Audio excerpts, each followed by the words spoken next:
네, 유엔 산하의 국제 원자력 기구는 역대 가장 강도 높은 표현의 북핵 규탄 결의를 회원국 만장일치로 채택했습니다. 가장 강력한 용어로 규탄하고 심각한 우려를 표명했는데 자세한 내용 김지무 YTN 개권 해설위원과 짚어보겠습니다. 자, 안녕하십니까? 네, 안녕하세요. 예. 네.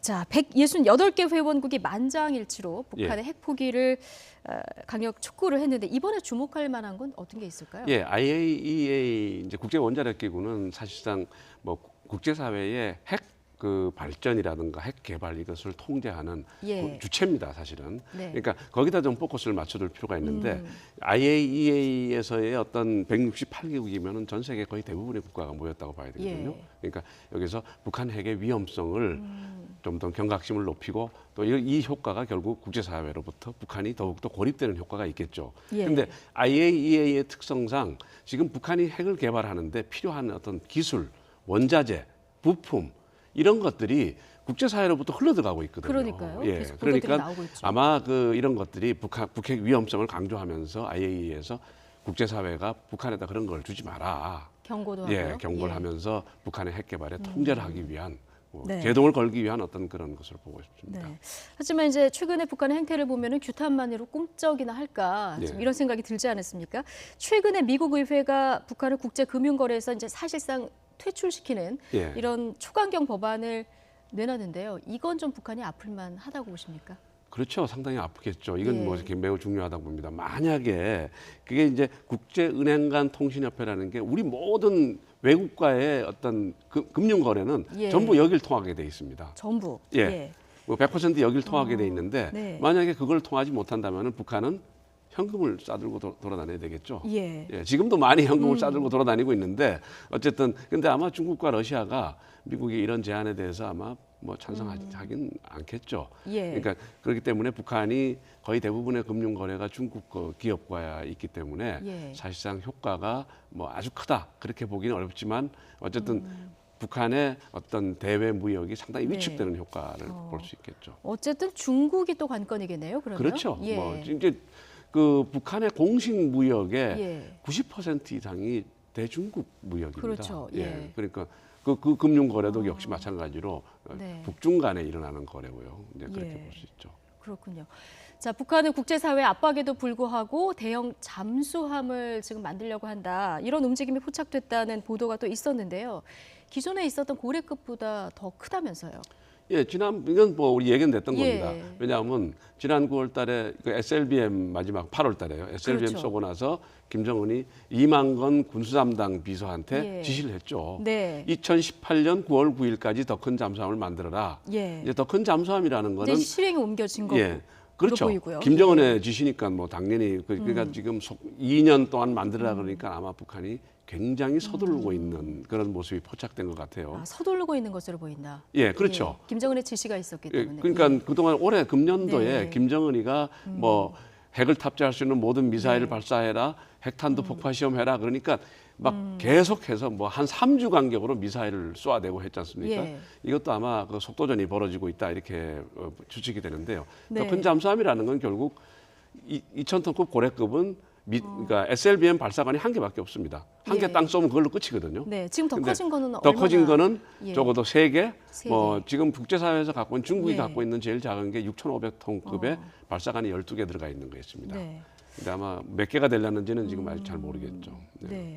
말씀하신 대로 북한군은 이렇게 속도전을 벌이고 있는데 우리 군은 지금 해킹을 당했단 말입니다. 지금 백신 중계 서버가 연결된 각 부대 컴퓨터가 2만여 대로 지금 파악이 되고 있고요. 북한의 해킹을 막아야 할 이 사이버 사령부가 거꾸로 해킹을 당한 이런 꼴인데 이거 좀 심각하게 들여다봐야 되지 않을까요? 우선 제가 그 언론 보도에 좀 그 용어 자체를 좀 그 수정을 좀 했으면 좋겠습니다. 어떤 용어를 수정해야 될까요? 뚫렸다라는 용어를 썼어요. 사실 우리 뭐 저도 이제 국방연구원에 있지만 정부나 국방망은 외부망, 인터넷망하고 내부망, 인트라넷망이 분리돼 있습니다. 그렇기 때문에 우리의 어떤 중요한 거는 대부분 100% 내부망에서 이루어지거든요. 이거는 지금 안전하다. 그렇죠. 그러니까 그게 뚫려야지, 그게 해킹을 당해야지 뚫렸다라는 표현이 적절하지. 외부망 해킹 공격은 뚫렸다 이런 표현은 적합하지 않다. 적합하지 않고 해킹을 당했다 이렇게 표현하고 그 해킹을 당했는데 아마 악성 코드가 심어져 가지고 그 정확한 내용은 제가 잘 모르겠습니다. 발표가 없기 때문에. 예. 근데 어쨌든 그게 유포가 되지 않았나. 그래서 그 망을 분리해 버리면은 예. 전체적으로 뭐 어떤 그건 불이익은 없지 않겠나. 저도 사실 한 10여 년 전에 예. 몇 차례 북한으로부터 해킹을 당한 경험이 있습니다. 그러세요? 예, 뭐 네. 이메일을 나한테 이제 미끼를 던져서 제가 아주 잘하는 지인의 이름으로 예. 이메일을 보내서 저를 이제 유혹을 하는 거죠. 그걸 열면은 이제 열게 악성 되면은 코드가 저한테 심어지게 심어지는 되고 거고. 제가 가지고 있는 자료를 다 들고 나가는데 이제 그때도 뭐 내부망 외부망 분리가 돼 있었기 네. 때문에 그건 뭐 외부에 있는 뭐 비밀 자료라든가 이런 게 보관이 안 돼 있거든요. 예. 그렇기 그러니까 뭐 때문에 중요한 자료가 있는 내부망은 예. 괜찮기 때문에 지금 예. 좀 해킹 정도 예. 표현을 쓰는 게 적당하다. 그렇죠. 이런 뚫렸다는 예. 표현은 적절치가 않다. 저는 말씀을 그렇게 해주셨는데 생각합니다. 일단 북한의 소행 가능성을 열어놓고 지금 조사 중인 그런 상황인데요. 다음 그렇죠. 달 10일이 일단 노동당 창건일 아니겠습니까? 그렇죠. 이때 이제 북한이 어떤 도발을 할까 이게 이제 귀추가 주목되는 상황인데 사이버 공격 얘기도 좀 나왔단 말이죠. 그래서 그렇죠. 이게 지금 예비 공격 아니냐 이런 관측도 나오고 있는 그런 상황입니다. 뭐 해킹이라는 거는 예. 북한은 지금도 아마 제 메일에 그 해킹 메일이 들어와 있을 수도 있습니다. 제가 안 열거든요. 아예 안 열리죠. 예, 아예 저는 모르는 사람 예. 메일은 열질 않습니다. 근데 네. 지금 저같이 국방 안보 전문가라든지 군인이라든지 하여튼 거기에 끊임없이 해킹 메일을 보내고 있습니다. 네. 그래서 이제 거기서 자칫 잘못해가지고 열면은 그게 이제 그 해킹을 당하는 거죠. 예. 이제 그러면서 그 해킹을 당하게 되면은 좀비 PC와 같은 것을 형성을 해서 과거에 청와대, 국회, 뭐 YTN도 당했지 않습니까? 그렇죠. 예, 몇 년 예. 전에 네. 이제 그런 식으로 디도스 대란, 디도스 공격을 해가지고 일시에 어떤 망을 붕괴시키는 그런 건데 저희들이 2011년부터 2013, 14년까지 여러 번 당했어요. 네. 그래서 근데 준비는 그럼 그렇죠. 태세는 잘 돼 있다고. 그렇죠. 이제 YTN도 보십니까? 아마 거기에 대해서 네. 준비가 아마 다 돼 네. 있을 거라고 좀 생각이 되고요. 예. 그렇기 때문에 일부 어떤 해킹에 의해서 좀비 PC가 형성이 된다고 해도 우리의 어떤 그동안의 경험이 있었기 때문에. 대비 태세를 강화하고 있기 때문에 대규모 사이버 공격을 당하지는 않지 않겠나. 저는 그렇게 조심스럽게 생각합니다. 그렇게 관측을 예, 해보시는 그렇게 생각합니다. 화제를 좀 바꿔보겠습니다. 어제 국군의 날이었는데요. 네. 박근혜 대통령이 북한 주민과 주민을 향해서 네. 자유로운 터전으로 오라 이렇게 얘기를 했습니다. 8.15 경축사 때도 비슷한 얘기를 했습니다만 네. 이게 또 한 번 이런 얘기를 계속 하는 것. 박근혜 대통령 어떤 의도로 이런 얘기를 계속 이렇게 전달한다 보십니까? 사실은 뭐 최근에 이제 북한이 5차 예. 핵실험하고 난 이후에 박근혜 대통령께서 이제 북한에 대해서 김정은 정권에 대해서 여러 가지 예. 말씀을 하셨죠. 네네. 근데 사실 박근혜 대통령 인식뿐만 아니라 우리 많은 분들의 인식이 북한 핵 문제 해결은 사실상 네. 협상이나 제재로서 어려운 거 아니냐.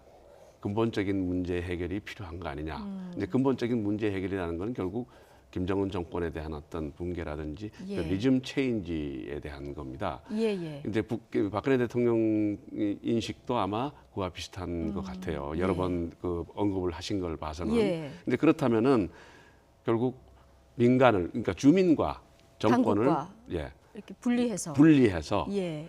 일단은 예를 들어 보십시오. 이제 주민이 다 탈북해 나오면 정권은 없어지는 거지 않습니까? 그렇죠. 네, 근데 그런 효과로 대통령께서 말씀하셨고 또 네. 너무 북한 주민들이 정권으로부터 너무 인권 침해를 당하고 예. 그러니까 그런 것으로부터 탈출해서 자유를 찾아오라라는 어떤 인권적인 측면에서의 말씀도 하셨다 그렇게 네. 볼 수 있습니다. 당국과 주민 간의 분리 대응 전략 이 전략으로 계속 나가는 거는 이제 북한의 민심이 크게 흔들리고 있다. 그렇죠. 이렇게 판단하고 있다고 봐도 될까요? 그렇죠. 지금 뭐 태영호 공사, 이제 주 예. 영국 태영호 공사의 탈북, 그다음에 그 러시아에 있는 뭐 여러 명의 외교관들이 예. 우선 사실 북한에서 상당한 엘리트들이거든요. 이제 그런 사람들이 탈북했다는 거는 과거 김정일 시대에서는 사실 상상하기 어려웠던 부분이고 네. 또 식당 종업원 집단 탈북 같은 경우는 뭐 과거에는 뭐 어려웠던 그런 얘기죠. 그러니까 예. 박근혜 대통령께서는 아마 국정원이나 여러 정보기관으로부터 북한 내부의 민심 실태를 아마 네. 종합적으로 보고를 받고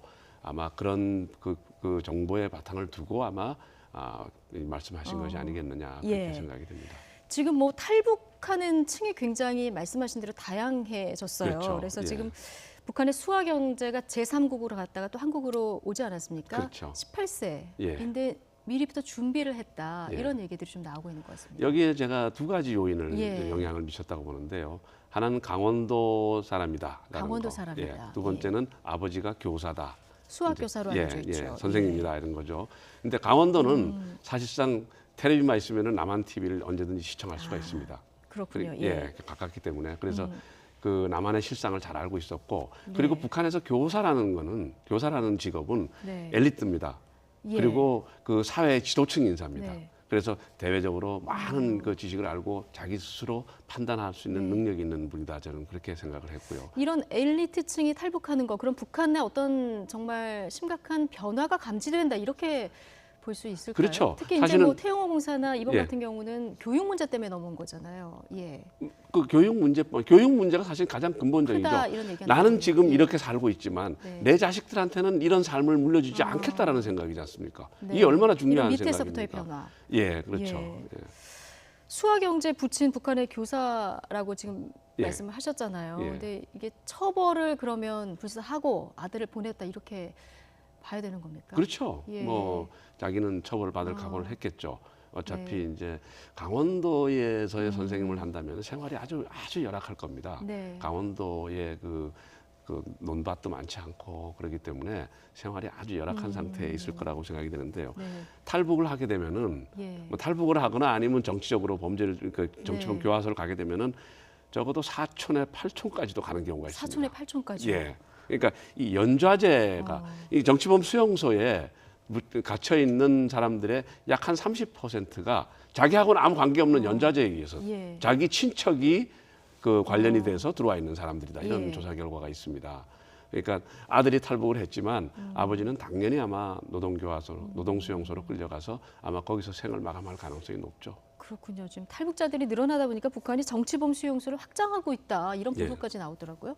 그렇죠. 지금 뭐 그 미국 인공위성이 16호 수용소라는 걸 찍었는데 지난번보다 커졌단 말이죠. 이제 이게 그 지금 북한에서 한 6개 정도 노동 수용소가 있는데 한 20만 명 정도를 수용하고 있는 것 같아요. 근데 왜 그러냐? 이게 아마 탈북하고 관계되고 또 시장 확대하고도 관계가 있는 그러니까 반체제가 늘어나고 북한을 떠나려는 사람이 늘어났기 때문에 아마 이런 그 수용소가 늘어나는 거 아니겠느냐 그렇게 생각해 봅니다. 북한군 병사 한 명도 군사 분계선을 넘어서 이제 귀순을 했습니다. 그런데 이게 이번에 귀순한 병사는 우리가 대북 확성기 방송을 재개한 그 이후에 첫 귀순자 아닙니까? 이 영향으로 혹시 귀순했을 가능성도 있다고 보시는지요? 제가 작년에 그 이 자리에서 그 목함질했대요. 우리 학성기 재개와 북한의 민감한 반응에 대해서 얘기할 때 저는 탈북자들, 북한군 출신 탈북자들 인터뷰를 많이 했습니다. 강원도 1군단, 5군단에 있는 특히 전방에 있는 병사들은 한 30% 이상이 굉장한 배고픔에 시달리고 있습니다. 장교들도 영양 부족 상태가 있는 그럼 이런 방송이 좀 영향을 미칠 수 그렇죠. 그러니까 하루 종일 배가 고프니까 우리 방송이 어떤 향수를 달래고 어떤 그런 것들이 충분히 영향을 크게 미쳤다. 저는 그렇게 보고 싶습니다. 그렇군요. 알겠습니다. 지금까지 김진무 YTN 개관 해설위원과 함께했습니다. 고맙습니다. 네, 감사합니다.